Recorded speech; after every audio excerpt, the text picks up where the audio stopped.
together. But rap is a competitive sport, and they both want to be known as the best rapper alive, which eventually caused them to start dissing each other.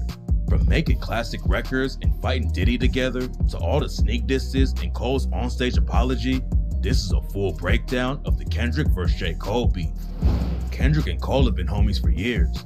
They first met back in 2010 before anyone even knew who Kendrick even was. J. Cole was already making music though and getting some buzz after dropping his second mixtape, The Warm Up. J. Cole was the first rapper ever signed to Roc Nation after Jay-Z heard his track, Lights Please.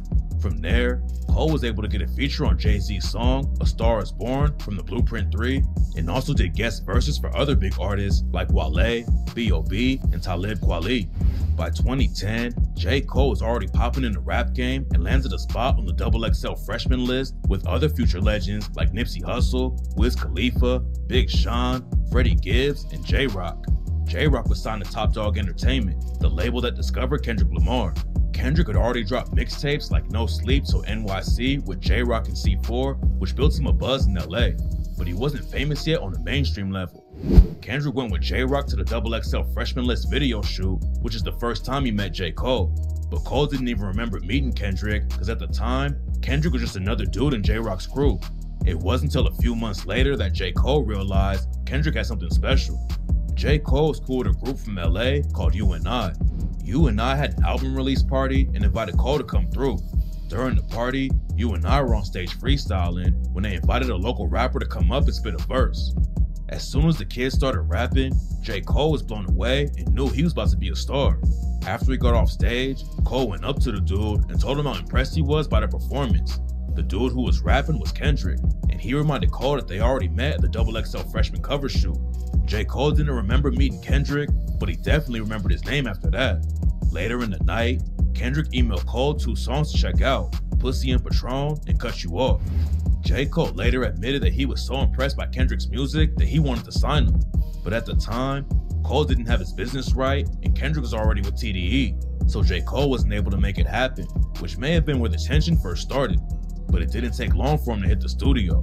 In December 2010, Kendrick told Vibe magazine that he and Cole were working on some top secret shit and that they already had a lot of music recorded together. In early 2011, Kendrick played a few songs from his upcoming album, Section 80, at an album signing in Carson, California. One of the songs he played was a track called Temptation, which J. Cole produced and rapped on. Around that time, Cole and Kendrick started talking about doing a joint mixtape. Cole told MTV that his new project with Kendrick was about to tear up the world. Kendrick also told something similar to XXL and said that Cole was handling 90% of the production on the project. Kendrick eventually dropped Section 80 later that year. Even though Temptation wasn't on Section 80, the album's lead single, High Power, was produced by J. Cole. It was also one of the tracks that first helped Kendrick break into the mainstream. The album went insane, and fans were dying to hear a full collab project between Kendrick and Cole. In an interview with Bootleg Kev on Hot 97.5, J. Cole confirmed that the mixtape with Kendrick was actually about to be an album. That mixtape that y'all, oh man, it's like folklore. It's hip-hop folklore. Album, man. The Kendrick, J. Cole mixtape album. The first time fans got to hear Cole and Kendrick together on an official record was on the remix of Trade of Truth's song, I'm On, with Jadakiss and Bun B.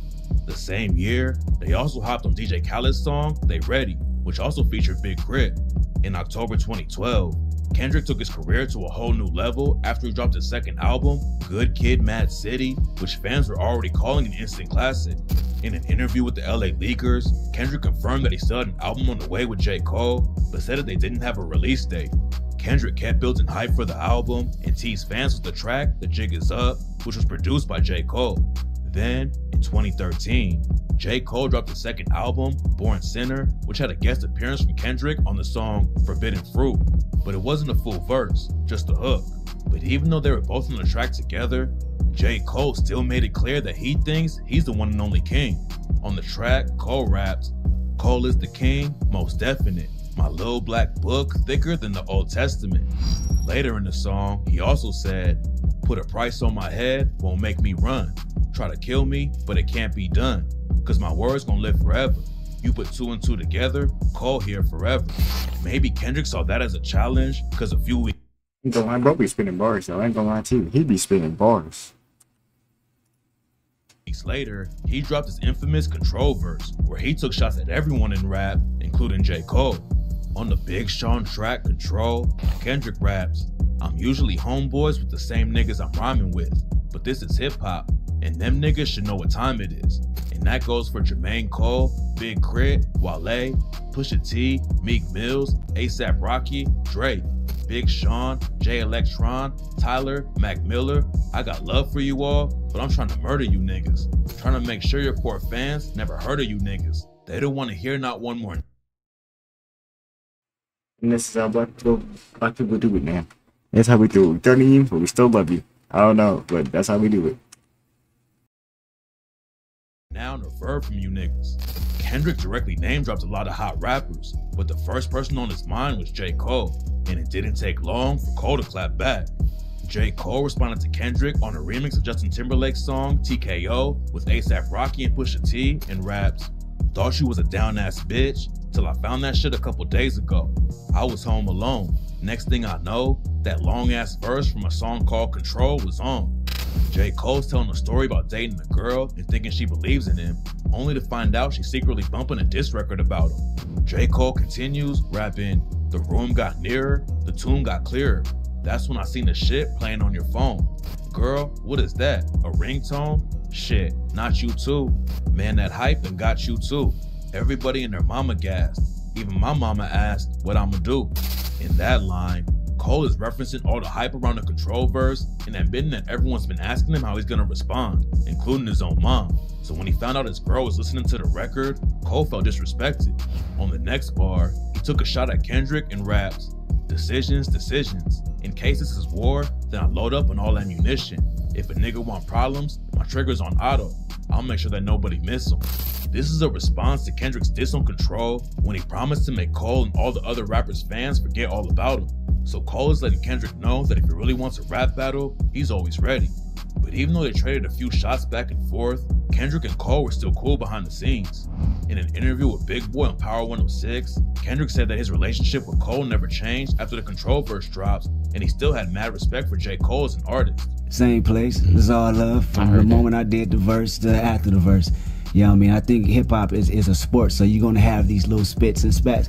And it's all good because personally I respect these dudes as, you know, as people, you know what I mean? So outside of that, it's really nothing. Specifically, where are you at, like, with the J. Cole? Specifically, where are you at with a Drake or so on and so forth? I respect their music, like that. For sure. I respect them as individuals and creators.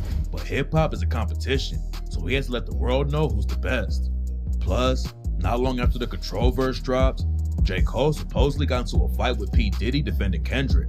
In the verse on Control, Kendrick also crowned himself the king of New York, rapping, "I'm Machiavelli's offspring. I'm the king of New York, king of the coast. One hand, I juggle them both."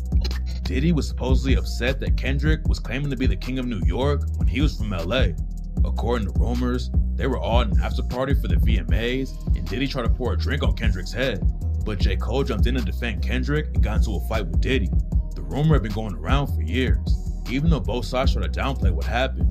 But years later, J. Cole admitted that he did get into some kind of fight with Diddy on the track Let Go My Hand from his 2021 album The Off Season, and rapped, Well, at least he said it was something from Diddy. I'm like, Meek Mill. You know what I'm saying? If you know, you know. "My last scrap was with Puff Daddy. Who would have thought it?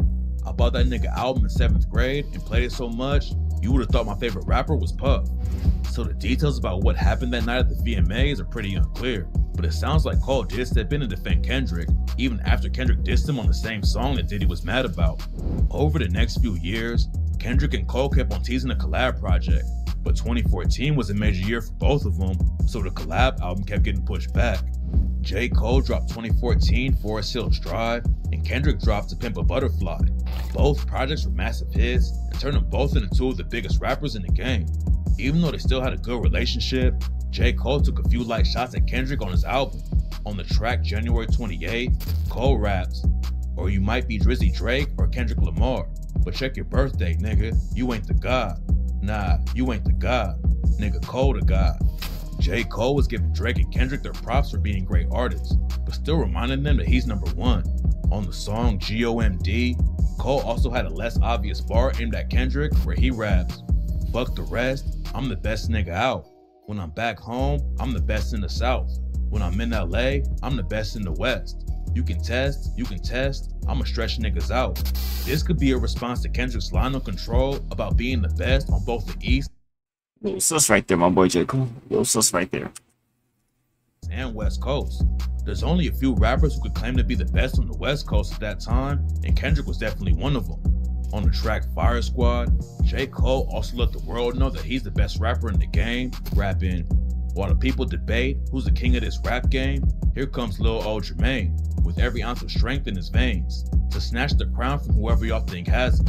It's not a direct shot at Kendrick, but on Control, Kendrick let the world know he thinks he deserves the crown. Cole took some jabs at him, but Kendrick couldn't really be mad because he started it all in the first place by dissing everyone on Control. So at that point, it was all just healthy competition, and neither one of them took the shot seriously. Over the next few years, they continued to talk about doing a collab project and kept working on music together. When asked about his joint album with J. Cole in an interview with Hot 97, Kendrick said that he would still love to make it happen, but they were both so busy with their solo careers and touring schedules that they didn't have time to lock in and get it done. On Black Friday 2015, they gave fans a preview by announcing they were dropping Something Scary on SoundCloud. Then they dropped 2 singles titled Black Friday, where they both rapped over each other's beats. Kendrick topped on A Tale of Two Cities from 2014 Forest Hills Drive. J. Cole continued to build the hype for the collab album by ending his verse with the line, "When you and K-Dot shit dropping, bitch never.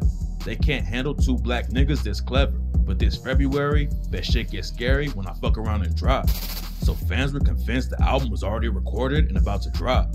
Kendrick's sister also announced on Facebook that the album was coming out on February 16th and even revealed the cover art. But February came and went with no release or other news about the album. It's possible that J. Cole may have had second thoughts after seeing the reactions to Black Friday, because most people agreed that Kendrick's verse made him forget that Cole was even on the project. Their crews tried to keep the hope alive by saying the project was still coming, but they just needed more time to work on it. Dreamville president Ibrahim Hamad said on the Rap Radar podcast that when Cole said the project was coming in February, they all knew that was a stretch. But Cole has a way of getting things done, so fans just have to trust the process and be patient. Ab-Soul also went on The Breakfast Club and confirmed the Kendrick Cole album was real and they had something in the works. But there is a Kendrick Cole album. There's a Kendrick, they got it, you know what I'm saying? They got something in the works. They've been working on that motherfucker for a while. So even if they weren't dropping music, Kendrick and Cole clearly still had a good relationship behind the scenes. Hype for the joint album reached an all-time high after both Kendrick and J. Cole had features on the Young Jeezy song American Dream. This time, most fans agreed that J. Cole went way harder than Kendrick, who used a more melodic flow and wasn't really even rapping. Jeezy later admitted that he didn't tell Kendrick or Cole that they were both going to be on the same song. So that may have been why Kendrick decided to sing instead of trying to out-rap J. Cole. But even if Kendrick took the L on that song, he still had a huge year. Damn was one of the biggest projects of 2017 and won him both a Grammy for Best Rap Album and a Pulitzer Prize for Music. Around the same time, J. Cole was also in an awkward place in his career. SoundCloud rap was starting to take over, and Cole was becoming a meme after rappers like Lil Pump and Smoke Purp started dissing him for making boring music. Cole responded by sitting down and doing an interview with Lil Pump, and even responded to them on his next album, KOD. KOD did well commercially and sold close to 400,000 records in the first week, but it got mixed reviews from fans, and many people think it's one of his weakest projects. It seems like around that time, Cole and Kendrick started going their separate ways. Cole admitted in an interview with Angie Martinez that the joint album with Kendrick was not coming anytime soon and that they were not working on any music together. Kendrick did do some vocals on the track Under the Sun from the Dreamville compilation project, Revenge of the Dreamers. But that was the last time fans heard Cole and Kendrick on a record together. Then in 2020, Punch, the president of TDE, claimed the Cole-Kendrick collab was officially dead. He went on Twitter to answer some questions from fans. One fan tweeted, "We want Kendrick," and Punch responded, "What do you want with him?"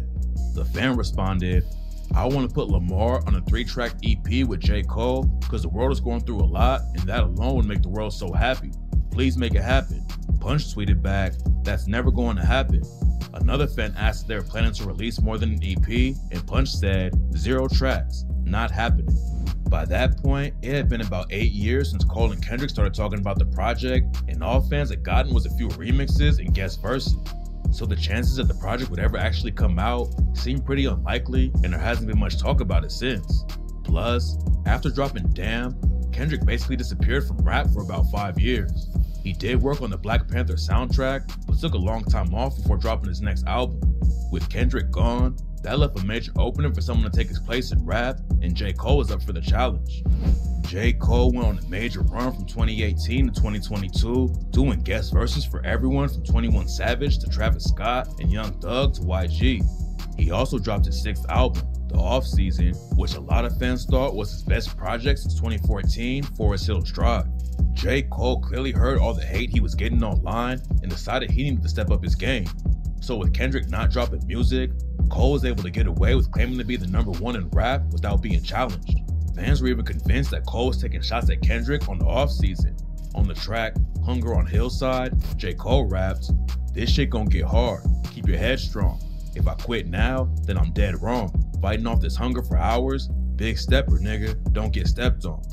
No one noticed it at first, but about a year later, Kendrick announced that he was returning with a new album called Mr. Morale and the Big Steppers. So some fans were convinced the Big Stepper line was a shot at Kendrick. It could just be a coincidence because the name of Kendrick's album wasn't even public until after J. Cole's album The Off Season was already out. But it's definitely possible that Cole already knew about the name of the album and wanted to send a shot he knew only Kendrick would get. This theory only got stronger after Kendrick dropped Mr. Morale and the Big Steppers, and some fans think he may have responded to J. Cole. On the song Count Me Out, Kendrick raps, 3:30 in the morning, scroll through the call log. Ain't nobody but the mirror looking for the fall off. J. Cole had been saying that his next album was going to be called The Fall Off. So some fans thought this was a diss and Kendrick's way of saying that his only competition is the man he sees when he looks in the mirror. Fans also thought J. Cole responded to Kendrick with more sneak disses on the track Johnny P's Caddy with Benny the Butcher. On the song, Cole raps, "Effortless, how I'm skating on these records is proof. I put your favorite rapper neck in the noose, never letting them loose." That could be a general bar about being better than any rapper in the game, but Kendrick is the main rapper Cole gets compared to, along with Drake. So it makes sense why fans thought it might be about one of them.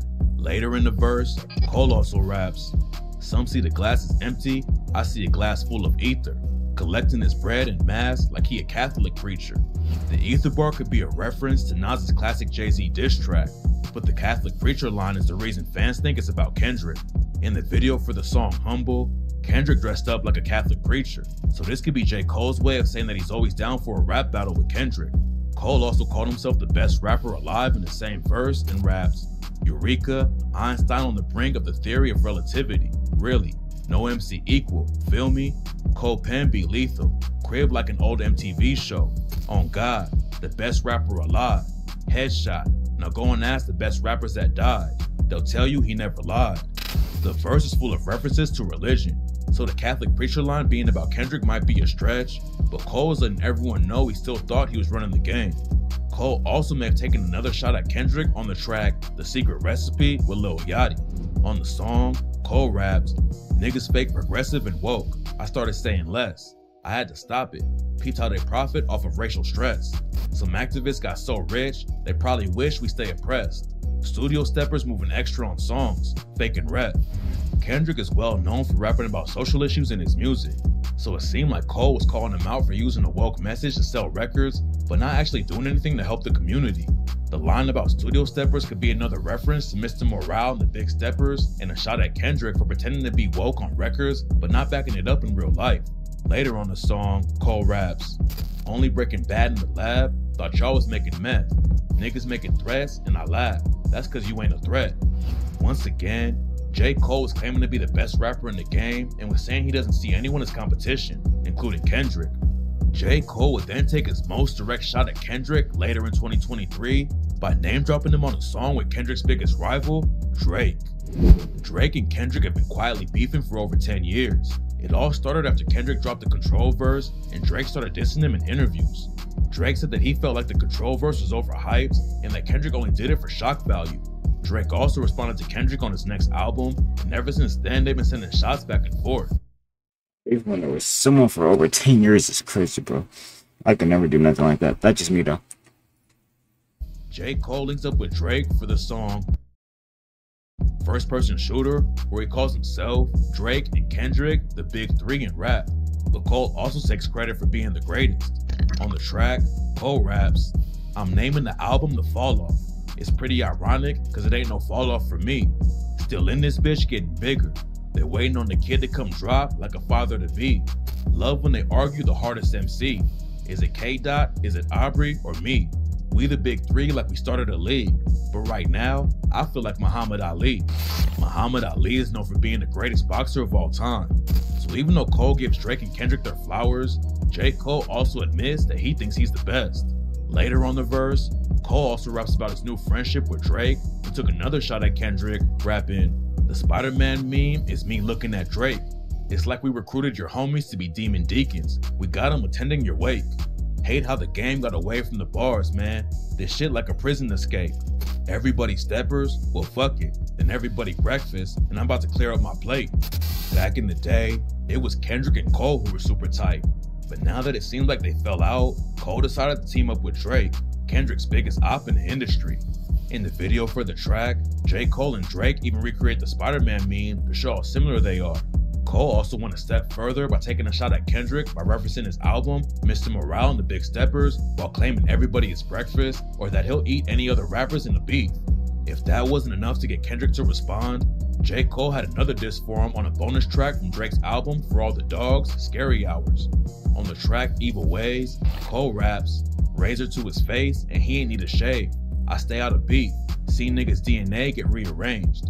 I'm with Drizzy in Atlanta, so many hitters with that nigga, they could be the Braves. Kendrick has a song called DNA from his album Damn. So even though J. Cole claims he tries to stay out of beef, it seems more like he's trying to start one. But there's only so long a dude like Kendrick can sit back and take all the disses before he's forced to respond. Kendrick shook up the whole rap game after he took direct shots at Drake and J. Cole in a surprise feature on the future Metro Boomin project, We Don't Trust You. On the track Like That, Kendrick responded to Cole's claims of being the best rapper in the game on First Person Shooter. Kendrick starts out the verse rapping, these niggas talking out of their necks, don't pull no coffin out of your mouth, I'm way too paranoid for a threat. Right off the bat, Kendrick's taking shots at Drake and J. Cole for sneak dissing him in response to the first line in First Person Shooter where J. Cole said, First Person Shooter mode, we turning your song to a funeral. Later in the verse, Kendrick keeps taking shots, rapping, I mean, I hope them sentiments symbolic. My temperament bipolar, I choose violence. Okay, let's get it up. It's time for him to prove that he's a problem. Niggas clicking up, but cannot be legit. No 40 water, tell him. Yeah, get up with me. Fuck sneak dissing. First person shooter, I hope they came with 3 switches. Kendrick was letting Drake and Cole both know that he's always ready to throw down if they really want to prove he's the best. Kendrick also calls him out for teaming up behind his back and dissing him while pretending to be his friend. The last line where he says fuck sneak dissing and name drops First Person Shooter is where Kendrick makes it clear who he's talking about and shows he has no problem calling them out directly. And at the end of the verse, Kendrick took another shot at them and raps, think I won't drop the location? I still got PTSD. Motherfuck the big 3. Nigga, it's just Big Me. That's another reference to First Person Shooter where Cole claimed he, Kendrick, and Drake were the top 3. But according to Kendrick, there is no big 3 because Cole and Drake are nowhere near his level. Kendrick's verse had the internet going crazy. Even though he took way more shots at Drake, Kendrick also called out Cole directly and challenged him to prove he was the better rapper. Everyone was waiting for Drake's response because most of the disses were about him, but Cole ended up being the first one to respond. 2 weeks after the song dropped, J. Cole released a surprise EP called Might Delete Later, which was full of shots at Kendrick. On the closing track, 7 Minute Drill, Cole directly responded to Kendrick's verse on Like That. Cole starts out the track rapping, light work like it's PWC. It's a cold world. Keep the heat under your seat. I got a phone call. They said that somebody dissing. You want some attention? It come with extensions. J. Cole was addressing the diss and letting Kendrick know he's getting the response he wanted. PWC is a utility company in J. Cole's hometown of North Carolina. So the first bar is probably a reference to the Kendrick bar on Like That, where Kendrick raps, and your best work is a light pack. Cole continues the verse rapping, I came up in the Ville, so I'm good when it's tension. He's still doing shows, but fell off like The Simpsons. Your first shit was classic, your last shit was tragic. Your second shit put niggas to sleep, but they gassed it. Your third shit was massive, and now it's your prime.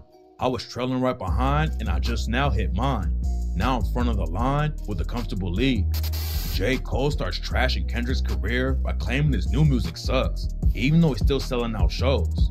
Mr. Morale and the Big Steppers did get mixed reviews from fans. Some loved it, and others thought it was boring and took too long to drop. But the Mr. Morale tour did break records for the highest earning hip-hop tour of all time. The Simpsons is one of the longest running TV shows ever, but most fans agree that the new episodes aren't as good as they used to be.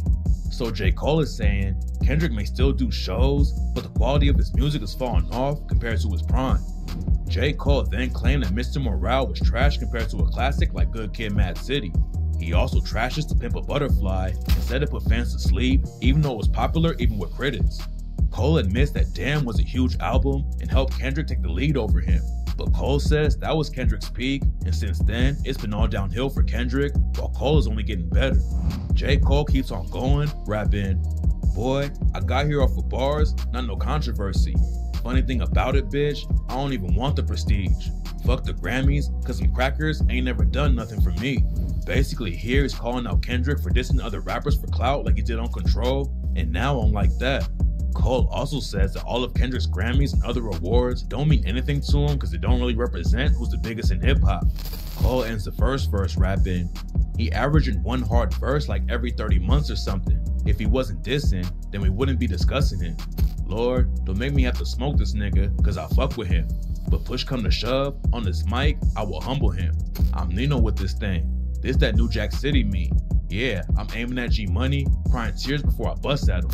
In this bar, Cole's calling Kendrick out for barely dropping any music. Even if he made one hard diss, Kendrick hasn't been dropping enough to prove he can still do it consistently. So the only reason people are paying attention is because he's dissing two of the biggest rappers in the game.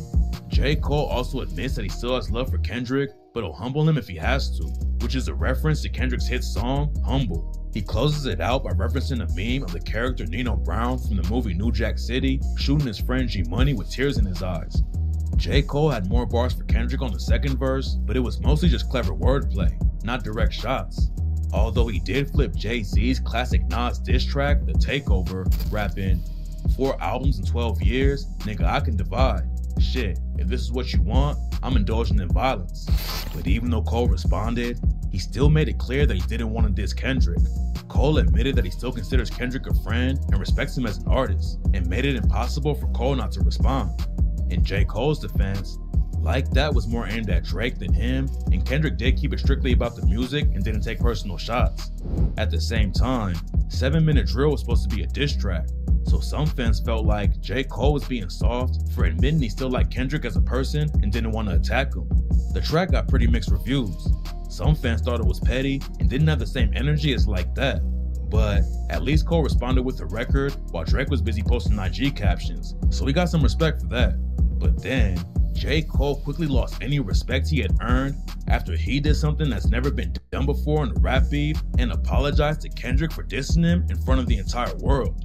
A few days after Might Delete Later dropped, J. Cole was performing at his Dreamville Fest in North Carolina. While he was on stage, J. Cole talked about dissing Kendrick and admitted he had been losing sleep over it. Past 2 days felt terrible. Like, it let me know how good I've been sleeping for the past 10 years. Cole admits that he never wanted to diss Kendrick in the first place. Cause I got the world and I got my niggas like, what you gonna do, Cole? Boy, I must have had 1,000 missed calls. Oh my fucking God. Text flooded, I couldn't even answer my shit. Nigga, it's wartime, right? Niggas wanna see blood. So I felt conflicted because I'm like, bro, I know I don't really feel no way, but the world wanna see blood. Cole also called Kendrick one of the greatest MCs to ever touch a microphone and said that trashing his career was one of the lamest, goofiest things he's ever done in his life. How many people think Kendrick Lamar is one of the greatest motherfuckers to ever touch a fucking microphone? Dreamville, y'all love Kendrick Lamar, correct?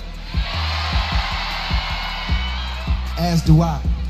So I just want to come up here and be like, publicly be like, bruh, that was the lamest, like, goofiest shit. And I say all that to say, it made me feel like 10 years ago when I was moving incorrectly.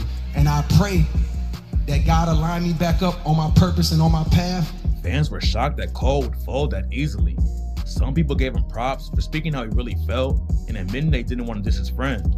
But others were excited for a real rap beef and felt like J. Cole took a huge L by apologizing to the dude who had just dissed him. After it happened, DJ Academics tweeted, The big three from now on is Drake, Kendrick Lamar, and Future. J. Cole eliminated from all hip-hop conversations. 50 Cent also reposted the video of Cole apologizing with the caption, "What the fuck? How I missed this at Real Cole World? Call my phone right now." The apology to Kendrick may have a huge impact on how a lot of rap fans look at J. Cole. You're a boy, yeah. The people just beat them, just bash you for it. Jeez. His music career will probably be fine, but it's gonna be hard for Cole to keep calling himself the best rapper alive when the first time he was really challenged, he folded immediately. So Kendrick now has a major lead over J. Cole and may be the only rapper in history to get an apology from his competition during a rap battle. There may be more diss tracks to come that might change things, especially if Drake decides to respond.